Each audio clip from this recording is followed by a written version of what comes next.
She stood alone in the rain, fingers shaking as she unfolded the note.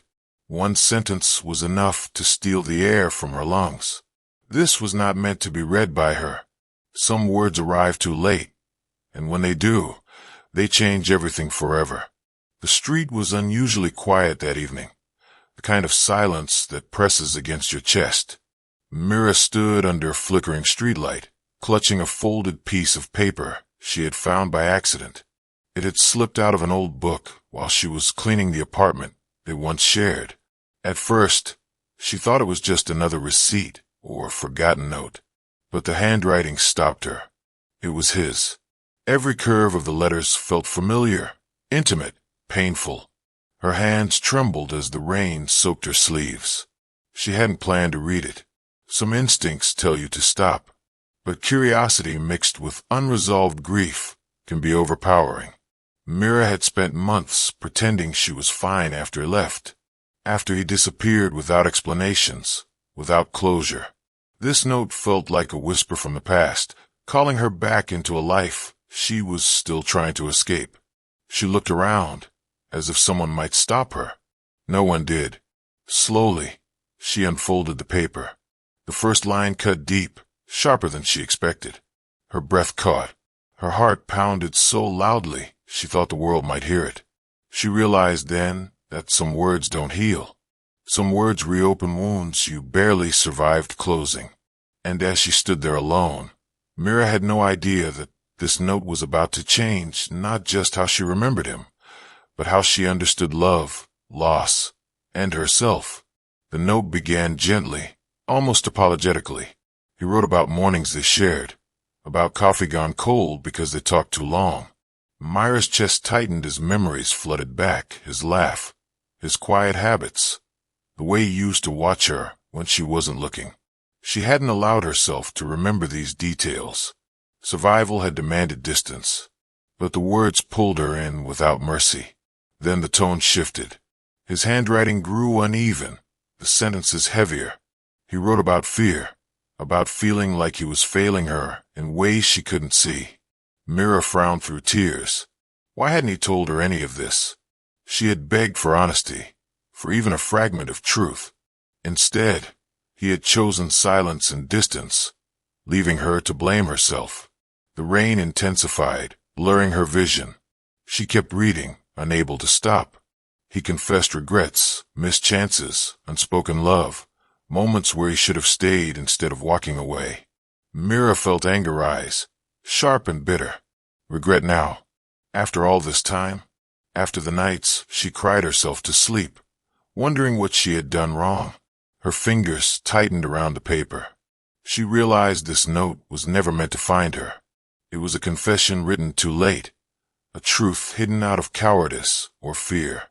And yet, despite the pain, something else stirred inside her, an ache not just for what was lost, but for what had never been fully understood. Halfway through the letter, Mira had to stop. Her legs felt weak, so she leaned against the cold wall of the building. The world felt distant, muffled, as if the rain had placed a veil between her and reality. He wrote about the night he decided to leave, the same night she had waited by the window, convinced he was just running late. According to the letter, he had been standing outside, watching her silhouette through the curtains. He wanted to knock. He wanted to stay. But fear won. Fear of being a burden. Fear of not being enough. Mira let out a broken laugh through her tears. How cruel fear could be, destroying something beautiful while pretending it was protection. She remembered that night vividly. She had defended him to everyone, saying he must have had his reasons. Reading this now felt like reopening a scar that had never healed properly. Her chest ached with both understanding and resentment. Understanding because she knew fear well. Resentment because he had made the choice alone. The note revealed something else. He had been sick, not just physically, but emotionally, drowning silently while smiling for her sake. Mira's anger softened into grief. She wondered how many people around her were carrying similar storms, hiding behind normal conversations and forced strength. The realization was devastating and humbling at once. As Mira continued reading, her hand stopped shaking. A strange calm settled in, the kind that comes after emotional exhaustion. He wrote about loving her in ways he didn't know how to express, about believing she deserved someone stronger, braver, more certain. Mira closed her eyes, tears slipping freely now. How many times had she felt the same about herself? The note wasn't asking for forgiveness. That surprised her. It wasn't begging for a second chance either. Instead, it read like a goodbye he never had the courage to say aloud. He apologized not for leaving, but for leaving without explaining, for allowing her to believe she wasn't enough. That line broke her. Mira sank to the ground, rain soaking her completely. All this time, she had carried the weight of imagined failures. All this time, she had questioned her worth, her love, her value. And here it was, written proof that the pain had never been about her inadequacy, but about his fear. She pressed the note against her chest, sobbing quietly. Love, she realized, could be deeply present and still tragically flawed. Two people could care immensely and still hurt each other beyond repair. And sometimes closure doesn't come when it's needed. It comes when you're strong enough to survive it. The final lines of the note were short, almost hesitant. He wrote that if she ever found this letter, he hoped she would forgive herself. Not him, herself. That sentence lingered in the air like an echo. Mira stared at it for a long time, rain dripping from her hair onto the paper. Forgive herself. For loving deeply. For trusting fully.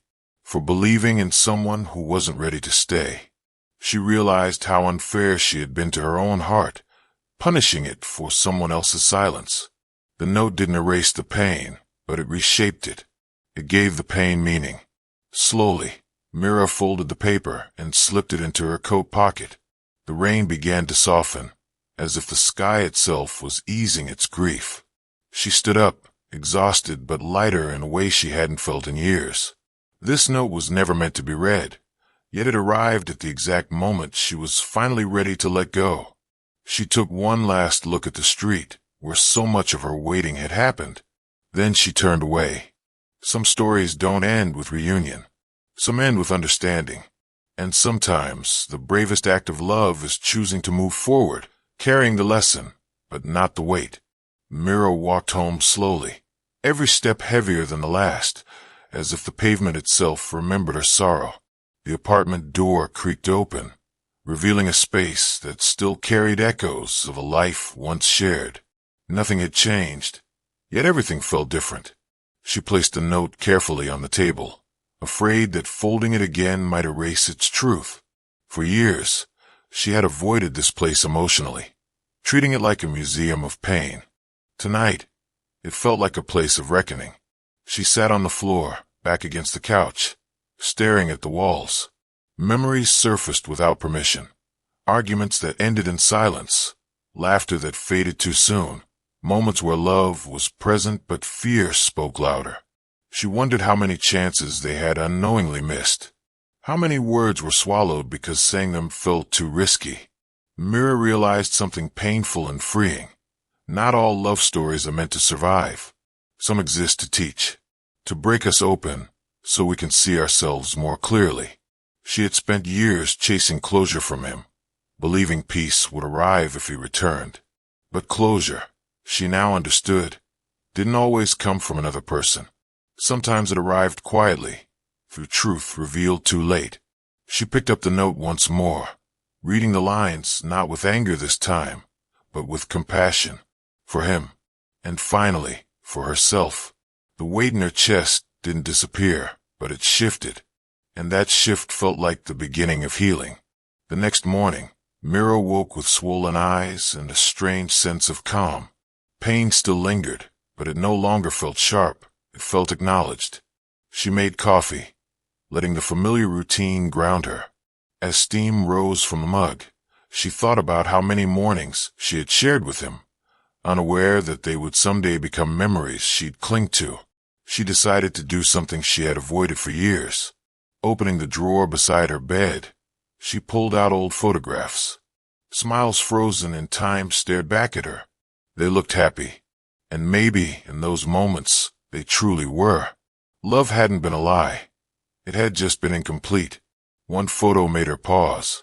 It was taken on a quiet afternoon, both of them laughing over nothing.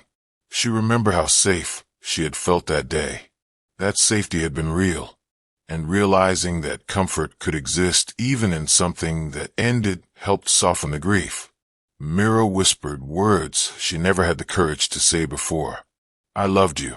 I did my best. Saying it aloud felt like releasing a breath she'd been holding for years. She didn't need answers anymore. She didn't need explanations beyond what the note had given her. For the first time, she wasn't replaying the past to punish herself. She was honoring it, and in doing so, she felt a quiet strength rising, one built not on forgetting, but on acceptance. Later that day, Mira stepped outside, letting sunlight touch her face. The world hadn't changed, yet she had. She walked through familiar streets, noticing small details she'd ignored before. The kindness of a stranger holding a door, the laughter of children, the gentle rhythm of life continuing despite personal loss. She sat on a park bench, watching people pass by, each carrying stories she would never know. It struck her how invisible pain often was. How many smiles were masks? How many hearts were quietly breaking while life demanded normalcy? The thought made her softer, more compassionate, not just toward others, but toward herself. She thought about the note again, about how fear had shaped his choices, about how silence had shaped hers. Regret, she realized, was a shared burden, but regret didn't have to define the rest of her life. She could carry the lesson without carrying the blame. Mira placed her hand over her heart, breathing deeply. Healing wasn't dramatic. It wasn't sudden. It was slow, quiet, and deeply personal. It was choosing to keep going even when memories tugged backward. As she stood to leave, she felt lighter, not because the pain was gone, but because it no longer owned her. Love had touched her life, changed her, and left its mark. And now, it was teaching her how to move forward with grace. That evening, Mira called her mother. It was something she should have done long ago. As soon as she heard her voice, tears returned, but this time, they were honest, unguarded. She spoke about the note, about the years of confusion, about the quiet grief she had carried alone. Her mother listened without interruption, then said softly, "Some people leave without knowing how much they mattered. That doesn't mean your love was wasted." Those words settled deeply in Mira's heart. She realized how often she had measured her worth by whether someone stayed. How deeply unfair that had been. They talked about forgiveness, not the kind that excuses hurt, but the kind that frees the one who's been carrying it. Mira understood now that forgiving didn't mean forgetting. It meant choosing peace over bitterness.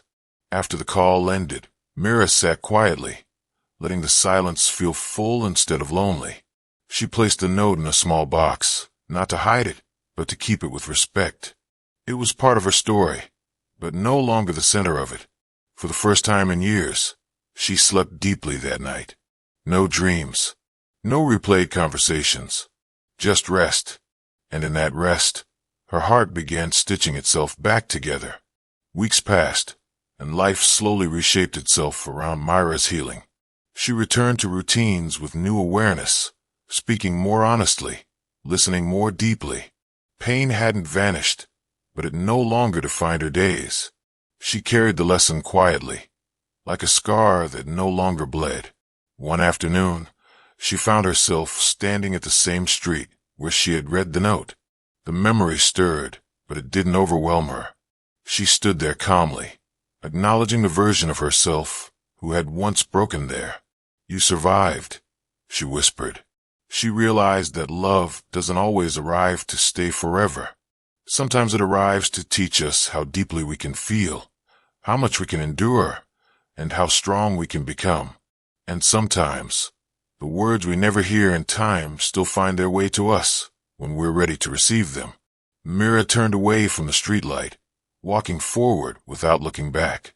She didn't know what love would look like again, but she knew one thing for certain. She would never abandon herself for anyone else's fear. The note had been painful, unfair, late, but it had also been a gift, one that gave her back to herself. And that, she knew, was something no loss could ever take away. Months later, Mira's life looked ordinary from the outside.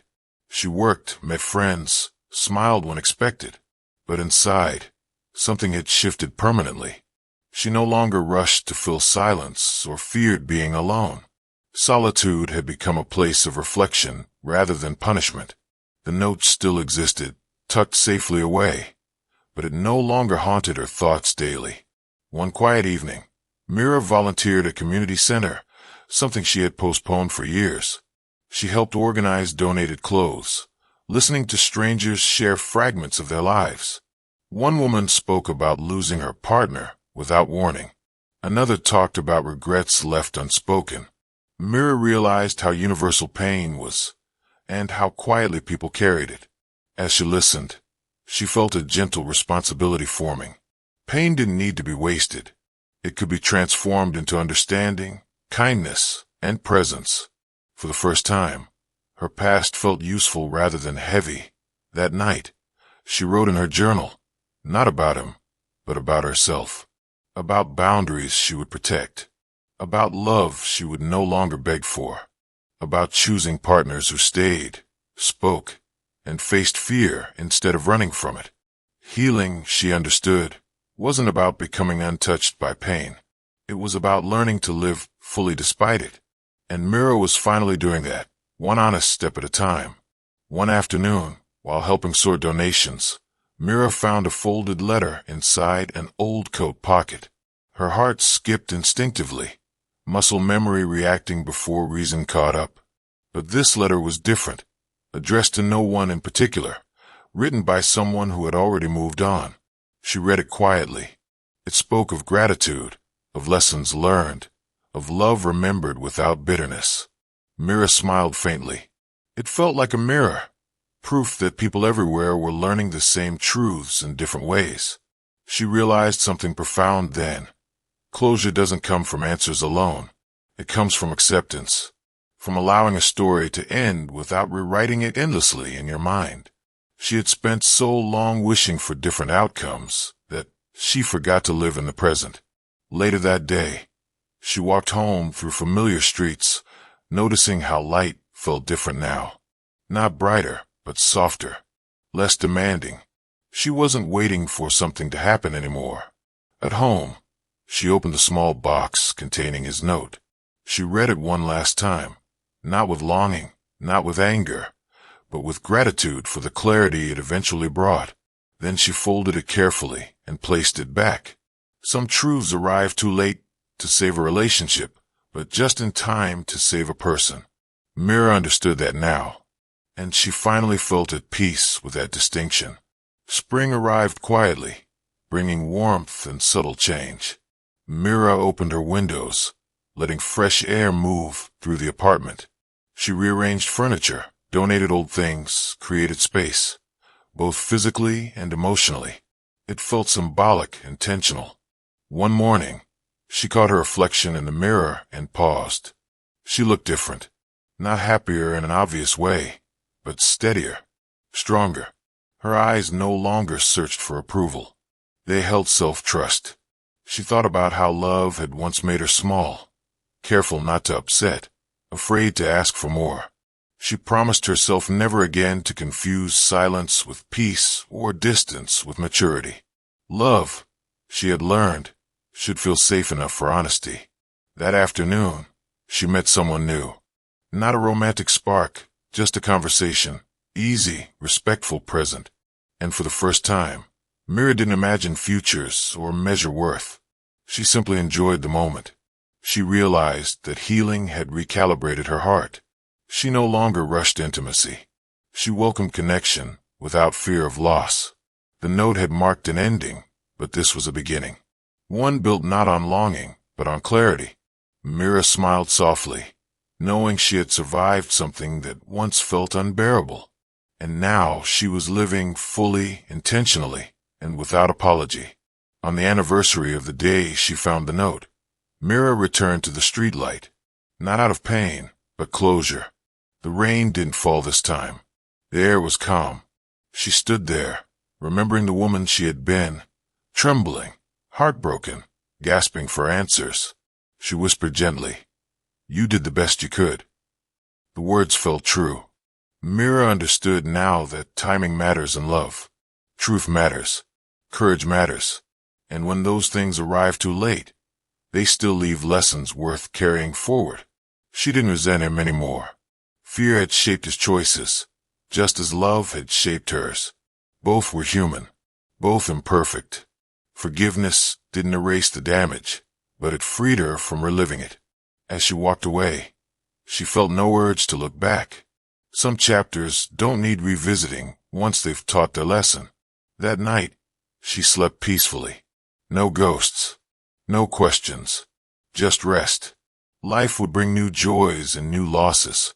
She knew that now, but she also knew she could survive them. The note no one should ever read had given her something unexpected, herself.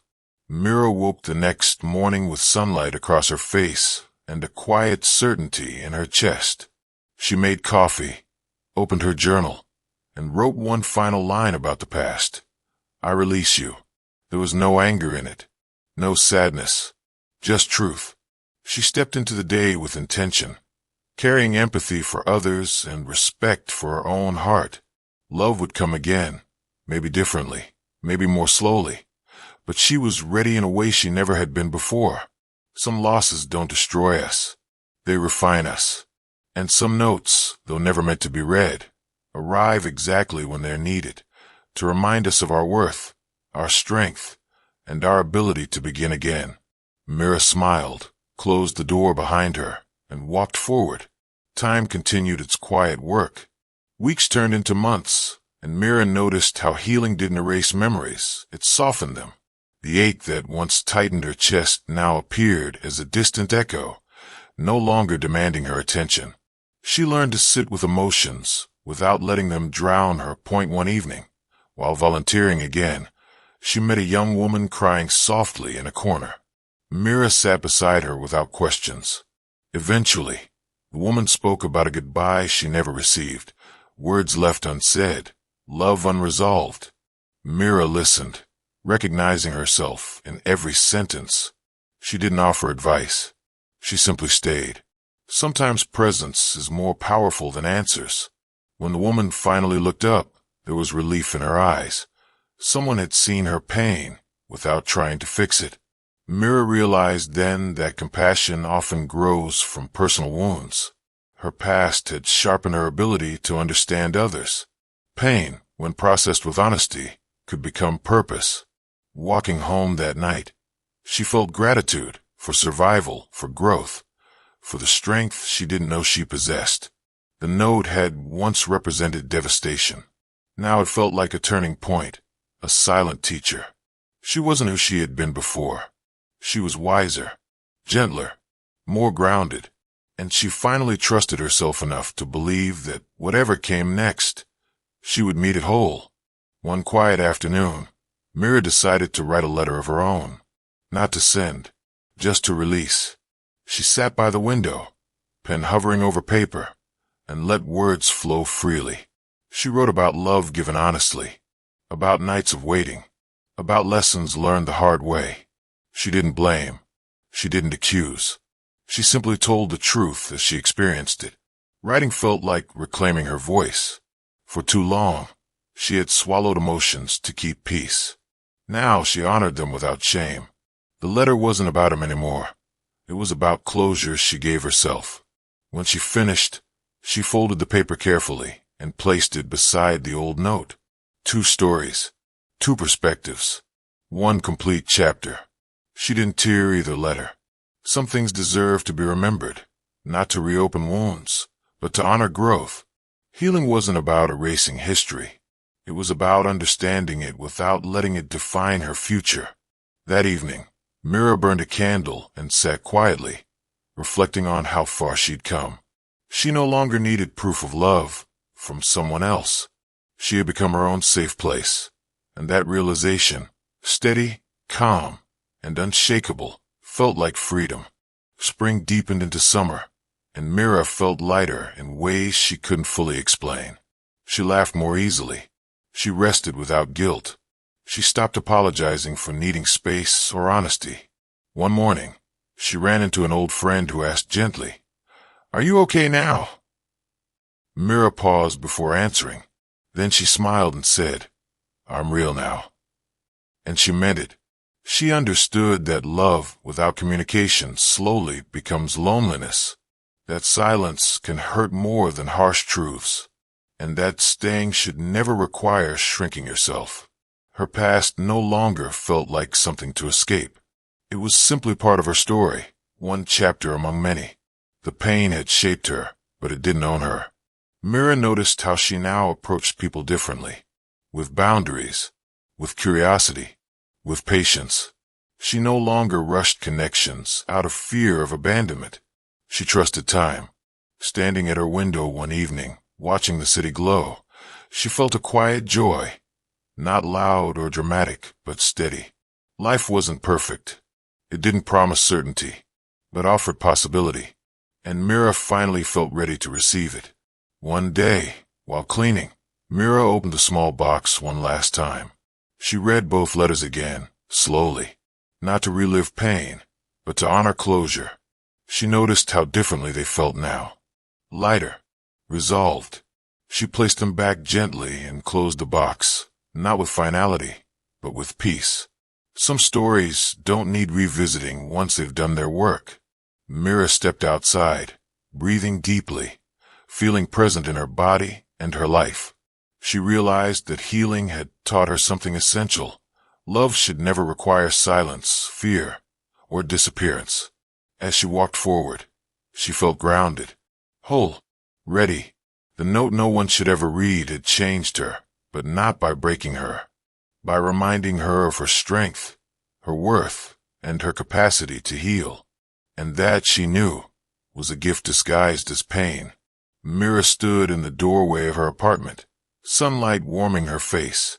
She smiled softly, not because everything was perfect, but because she had survived what once felt unbearable. She whispered a quiet goodbye, not to him, but to the version of herself who waited in confusion and self-blame. That chapter was closed with grace. Life stretched ahead, uncertain but inviting, and for the first time, she welcomed it without fear. She stepped forward. Some words arrived too late, but they still teach us who we are. Pain can shape us without destroying us, and healing begins the moment we choose ourselves.